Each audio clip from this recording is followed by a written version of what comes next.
sama tuh jadi kayak kurang menarik. gitu loh. Paling ya sekarang kayak gini aja, kayak lu interest banget nih nunjukin gua makanan khusus, cuman lu ketemu Imlek doang nih Wir. Tiba-tiba gua datang, lu ngasih gua dodol Cina. Itu kayak gua oke, cuman beda di nama, tapi pondasinya apanya dodol gitu loh. Itu buat gua ya. Oke. Ngerti. Yang kalau gua tanya lu dari gue nggak tahu lu udah ke berapa ratus kota atau ke tempat gitu ya. Yang menurut lu paling interesting, menurut lu di mana yang paling seru gitu? Gue nggak bisa bilang setiap kota pasti nawarin sesuatu yang seru ya. Sesuatu yang seru, sesuatu yang pahit. Jadi jangan dianggap kadang lu traveling tuh nggak punya pahitnya, nggak punya dukanya. Iya, pasti. Karena yang gue posting itu kan sukanya. Dukanya apa kalau jadi kayak traveling chef model lu nih? Dukanya?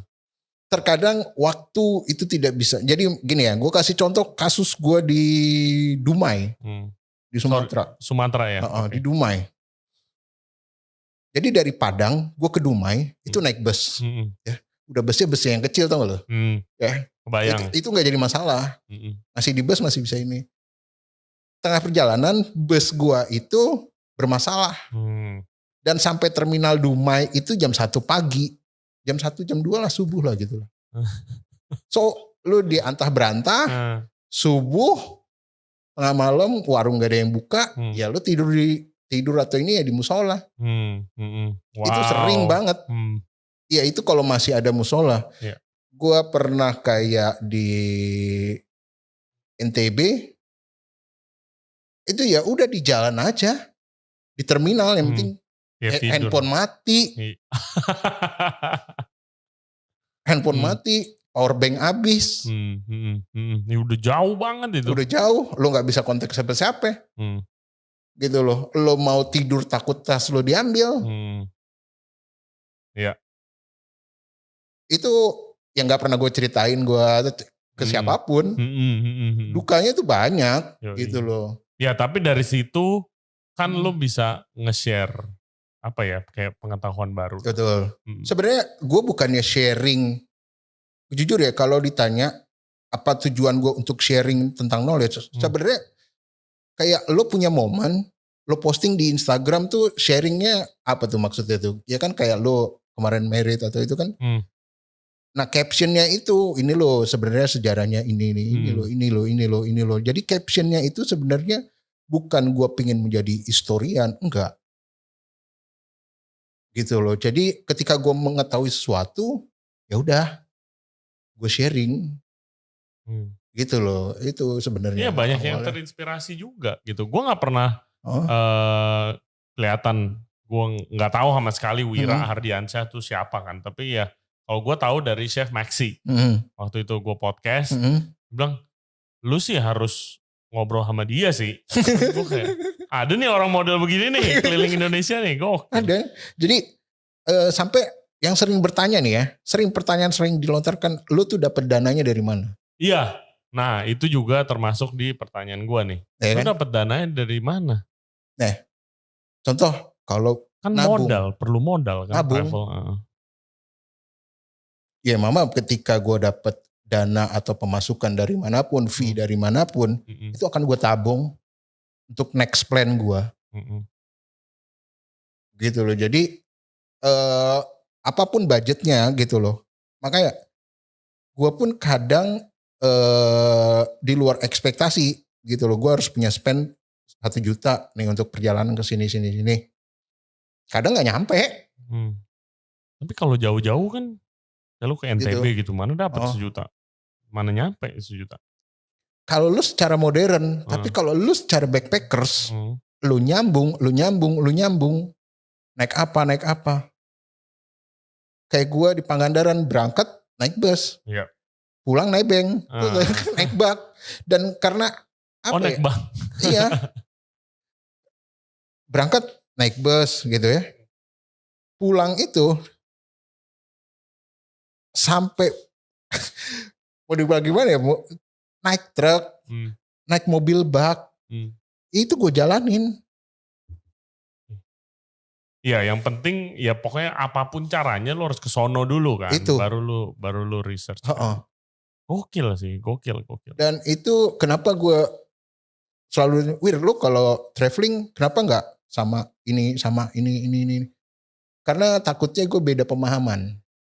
Maksudnya? Dalam artian gini, gue pernah ngajak satu teman gue sampai dia nggak mau lagi. Jadi tadi yang gue cerita, gue harus bermalam di terminal, tengah malam, dan lo, ya ibaratnya handphone nggak ada.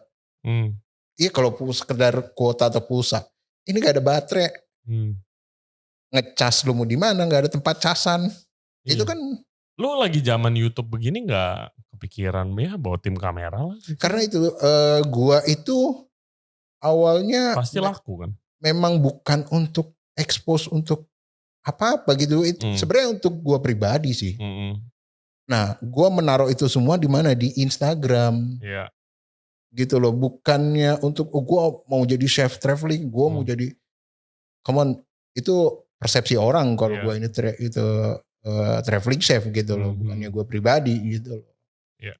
Tapi kan itu kan awalnya, tapi gue rasa sih ada, ya gue kesannya kayak kapitalis banget ya.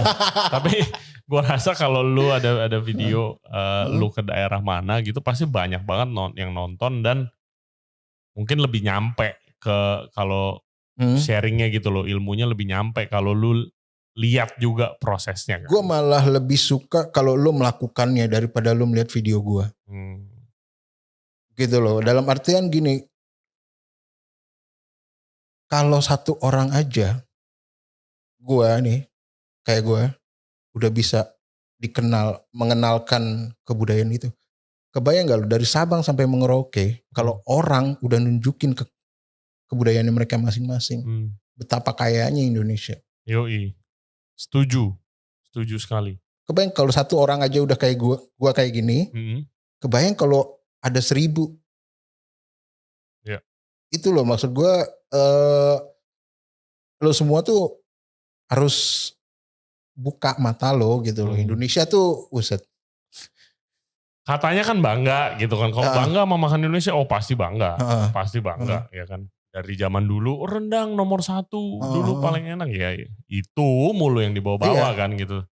Tapi yang lain gimana gitu kan, rendang kan ya satu daerah kan gitu, masih ada banyak yang harus diekspos. Iya, kalau nggak percaya ya lihat aja Instagram lu isinya. Gitu. Nah, iya kan karena menurut gua ketika lu udah jadi zona nyaman nih ya, lu udah males ngapa-ngapain.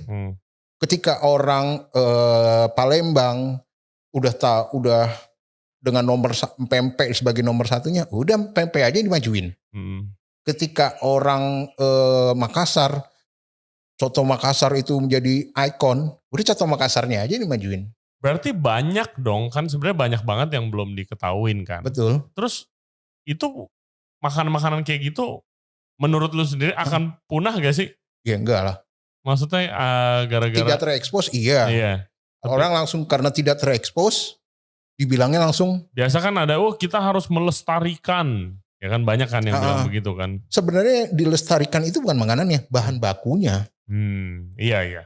Gitu loh, bahan bakunya tradisinya seperti tadi lo bilang namanya telur tebu atau sayur besan. Iya. Gitu, sayur besan hari ini malam ini kita buat bisa, tapi ada tidak telur tebunya? Gitu loh. Nah itu dia yang jadi permasalahan kan. Selalu menarik nih kalau ngobrol sama lu nih. Oke, kita masuk ke satu bahan nih. Jadi gue mau ngomongin ikan empurau. Oke, ikan empurau. Jadi guys, ikan empurau ini, lu correct me if I'm wrong ya. Itu adalah salah satu ikan yang paling mahal. Betul. Ikan air tawar mungkin yang paling mahal kali kalau dari air tawar ya. Karena dulu gue beli terakhir aja itu 700.000 per kilo. Ya kan, dan biasanya ikan ini dari Sumatera, Kalimantan, Jawa juga ada kan. Terus sejarahnya banyak banget nih ikan empurau ini. Dan biasanya kalau Chinese Indonesian kayak gue, kalau Imlek biasanya ada itu di tim. di meja biasanya tahun baruan karena melambangkan hoki gitu, karena biasalah yang mahal-mahal dibilang hoki. Ikan dewa kan orang Chinese. Iya, juga dibilang ikan dewa. Nah, coba jelaskan itunya apa? History dari ikan yang luar biasa ini bagaimana? Sebenarnya dibilang history itu ikan itu udah jadi gimana ya? Kalau mau dibilang ikan itu history itu susah juga sih. Gue mengakuin gitu karena tidak semua sejarah gue itu tahu gitu ya. Tapi ketika ikan yang dianggap harganya 2.000 atau 3.000 US dollar ya kan per kilonya itu dianggap ikan yang sangat mahal. Kalau lo main ke suku Sakai di mana itu? Di daerah Riau sana, ya. Come on, nggak ada mahal-mahalnya. Lu mancing hari ini bakar makan pakai nasi daun pisang, that's it. Gue ngeliat itu kayak kepukul ya. Yang lo anggap itu ikan yang wow. Yeah. Dan ketika gue kesana nangkep langsung bakar, nangkep gratis. Sama halnya ketika lu gue ke Pangandaran Timun Laut. Itu lebih mahal lagi. Nah, itu lebih mahal kan? Dan mereka kalau lo ke Kenjeran, Timun Laut itu kan nama lainnya Tripang ya? Iya, Haisom bilang. Haisom kan? Orang Chinese. Itu di Kenjeran di Surabaya, itu dijadiin keripik. Dan lu bisa beli per kilo. Ternyata gue baru tahu ada grade-nya. Gitu, grade-nya yang mana yang mahal. Terus gue bilang, kamu tetap aja itu Timun Laut yang lo anggap ini harganya wow, expect gitu kan. Lu ke Kenjeran Surabaya itu lu bisa beli per kilo. Terserah lu mau grade apa lah ya itu. Iya. Sama. Nah gue ikan empurau itu gue punya cerita. Nah boleh tuh. Gantian sekarang. Iya gantian nih ya. Lu. Jadi waktu itu gue dapet job, gue demo masak di Jakarta Culinary Festival. Ya, terus gue jarang-jarang kan gue demo masak itu.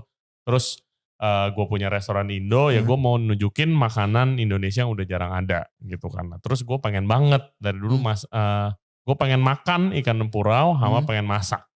Tapi gak pernah, soalnya mahal banget harganya. Tapi ini kan ada sponsor tuh kan, saya boleh bahan apa aja? Iya terserah chef, bahan apa aja kita cariin. Seriusan, bilang ada budgetnya nggak ada chef. Ya udah gue cari tuh ikan empurau kan, akhirnya dapet di Tokopedia ada. Dia khusus buat ekspor ke Singapura sama ke China biasanya. Buat ekspornya hidup. Nah gue beli tuh, gue masak. Itu ikan enak banget sih menurut gue. Dagingnya lembut, dagingnya sangat lembut. Gue masak gulai waktu itu.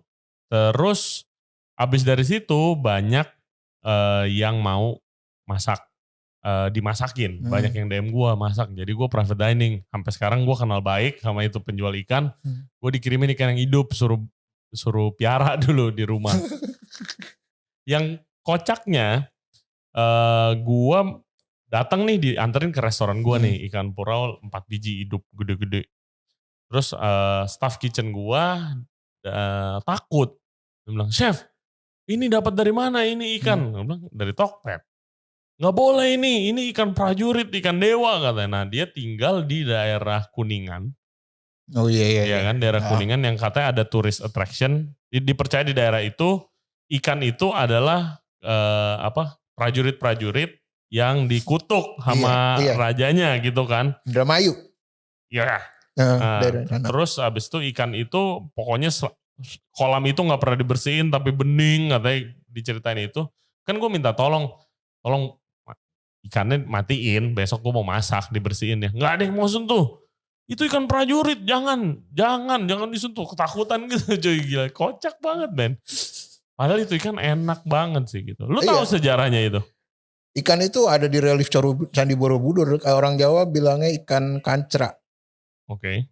Ikan tombro atau ikan tombro. Itu ada di relief Borobudur. Wow.